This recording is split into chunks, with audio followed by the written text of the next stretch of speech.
The Consumer Electronics Show, held in Las Vegas every year, has traditionally been a time when things like gaming consoles and fancy peripherals are released. To grab headlines, a company might introduce the rare dancing robot. For 2020, there were more than a few reveals that are usually reserved for shows in Geneva or Detroit. This year, CES featured more than a few car companies or would-be car companies revealing their own new technology. Mercedes-Benz revealed a car inspired by the blockbuster Avatar that could drive sideways for some reason.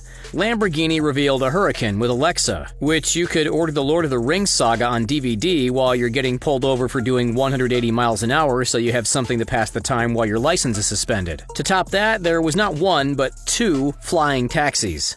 Flying cars, the unfulfilled promise of technology expos. Seriously, Walter Waterman revealed the first flying car concept back in 1934. Any day now, folks. Another twofer at the 2020 CES were concept cars called the Vision S. One was from, not surprising that they made a car, Hyundai, who revealed the M Vision S, a self-driving lounge that would drive passengers presumably to their flying taxi. The other was from totally surprising that they made a car, Sony, who's surprised with their own Vision S sedan.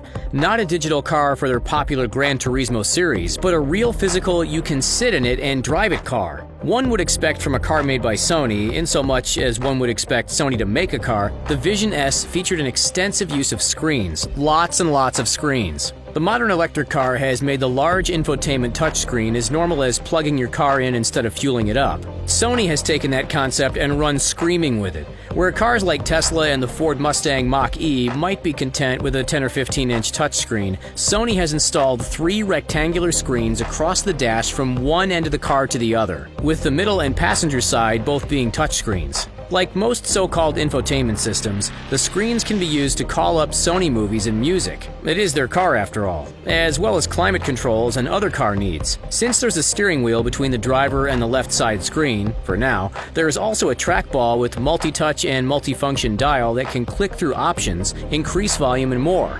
Naturally, you can't leave people in the back out of the screen fun, so they each get their own set of screens as well. With all that screen action, each seat comes with a set of speakers that Sony claims allows everyone to listen to their own stuff, provided we assume everyone cooperates on volume levels. Even the rear-view duties are handed over to screens. All of this impressive technology sits atop what is quickly becoming the standard for electric cars.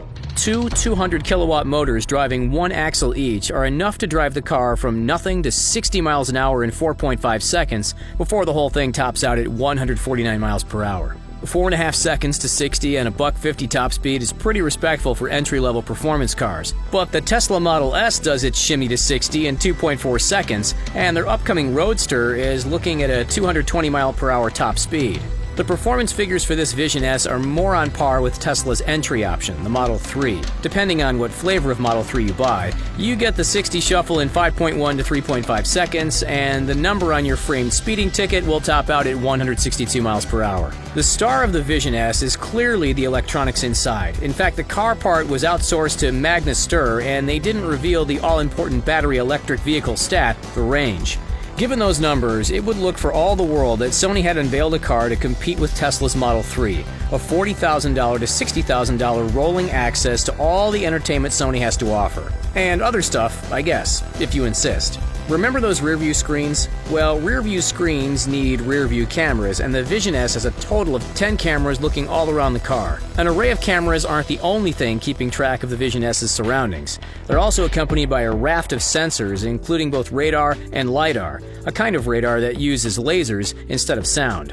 While Sony making a car was a surprise, Sony getting into the car sensor game wasn't. That happened back in 2014 when Sony announced an investment in the company ZMP that developed sensors for robotics, and in 2018, Sony invested a staggering $5.3 billion with a B investment in autonomous car sensor technology research. That $5.3 billion investment is now sitting quietly in the Vision S and is why the Vision S is a functional car and why late last month Sony teased that the car was going to enter autonomous driving testing soon in Tokyo. A seeing car is a hard thing to demonstrate in a mostly static consumer electronics show, but the sensor array was clearly the star of the Vision S, and the screens were just a way to grab some eyeballs.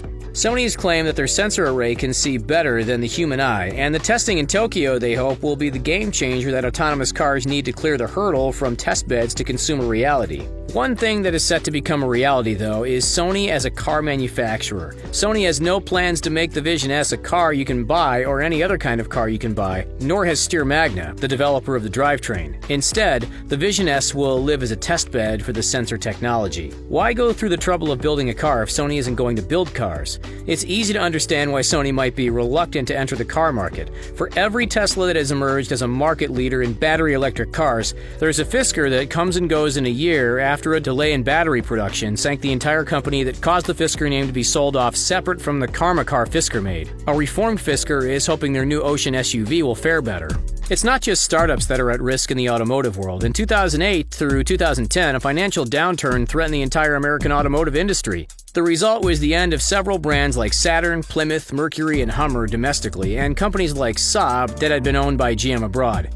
With the future of the automobile at stake, entering the car market can be both a huge opportunity or a massive loss with little wiggle room in between.